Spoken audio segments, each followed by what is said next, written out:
Sevgili izleyiciler, Almanya'da 2026'dan itibaren karbondioksit vergisi daha da yükselecek. Uzmanlar gelecek yıllarda karbon fiyatlarının ton başına 300 euroya kadar çıkabileceğini ve petrolle ısıtma maliyetlerinin 2 katına ulaşabileceğini öngörüyor. Karbon emisyonları için sabit fiyat uygulaması sona eriyor. Federal Meclis'in aldığı kararla karbondioksit vergisi kademeli olarak artırılacak ve piyasa koşullarına bağlı olarak değişkenlik gösterecek. Bu durum özellikle ısınma ve ulaşım maliyetlerini ciddi şekilde artıracak.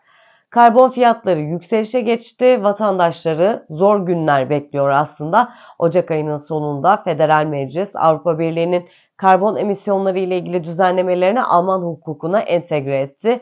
Mevcut yasalar sadece 2026 yılına kadar geçerli olduğundan 2027'den itibaren uygulanacak yeni sistemle karbon fiyatlarının nasıl şekilleneceği de netleşti. Yeni düzenleme ile birlikte yakıt ve enerji fiyatlarında büyük artışlar bekleniyor. Karbon fiyatlandırması 1 Ocak 2025 itibariyle ton başına 55 euro artmıştı. Bu artış 1 Ocak 2026 tarihinde ton başına 55-65 euro arasında olacak. 2027'den itibaren fosil yakıtlara olan talebin ne kadar artacağına da bağlı olacak. Talep yüksek olursa karbon fiyatları daha da artacak. Düşük olması durumunda ise fiyatlar biraz düşecek. Bu uygulamanın amacı vatandaşları daha az karbon salınımına teşvik etmek aslında. İskandinav ülkeleri de buna model oluyor. Karbon vergisinin ekonomik ve çevresel etkilerine dair örnekler daha önce İskandinav ülkelerinde görülmüştü. İsveç, Norveç ve Finlandiya yıllardır karbon vergisi uyguluyor ve bu sistemin başarılı olduğunu belirtiyor. Finlandiya 1990 yılında dünyada karbon vergisini uygulayan ilk ülke olmuştu. Bu ülkelerde fosil yakıt kullanımının azaltılması ve elektrikli araçlara geçişin hızlanması karbon vergisinin etkili olduğunu gösteriyor. Karbon fiyatları 300 euroya kadar çıkabilir. 2027'den itibaren Avrupa Birliği genelinde karbon vergisinin ne kadar olacağı konusunda kesin bir tahminde bulunmak zor. İklim koruma politikalarına bağlı olarak değişecek bu fiyatlandırmada uzmanlar ton başına 100 ile 300 euro arasında değişen rakamları öngörüyor.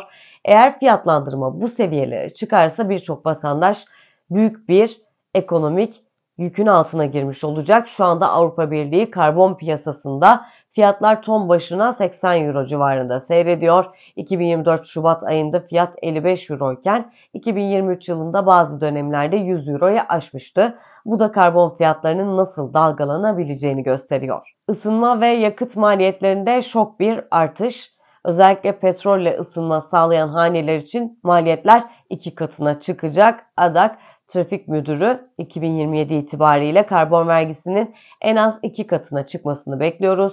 Bu da yakıt fiyatlarında litre başına 35-38 centlik bir artış anlamına geliyor. Benzin istasyonlarında büyük fiyat artışları yaşanabilir dedi. Enerji maliyetlerindeki artış hanelerin doğrudan etkileneceğini de gösteriyor. Brokertest tarafından yapılan hesaplamalara göre karbon fiyatı 200 euro ton seviyesine ulaşırsa gaz faturaları 3'te 1 oranında artacak. Tek bir ailenin yaşadığı bir ev için yıllık doğalgaz maliyeti 242 eurodan 808 euroya çıkabilir. Petrol bazlı ısınmada ise artış oranının 2 katından fazla olması bekleniyor. Peki ne yapılabilir? Enerji maliyetlerinin hızla artmasını engellemek için uzmanlar fosil yakıtlardan uzaklaşmayı ve alternatif enerji kaynaklarına yönelmeyi öneriyor. Ev sahipleri için ilk adım olarak enerji danışmanlığı almak ve enerji verimliliği sağlayacak çözümleri değerlendirmek tavsiye ediliyor. Özellikle güneş panelleri, ısı pompaları ve yalıtım sistemleri gibi alternatifler uzun vadede maliyetlerin kontrol altına alınmasını sağlayabilir. Önümüzdeki yıllarda karbon vergisinin ekonomik etkileri daha net görülecek. Ancak şimdiden bazı belli olan şeyler var. Fosil yakıtlara bağımlı olan haneleri ve sürücüleri zorlu bir süreç bekliyor diyebiliriz. Sizin konuyla ilgili yorumunuz nedir? Videonun altına yazarak bizlere iletebilirsiniz.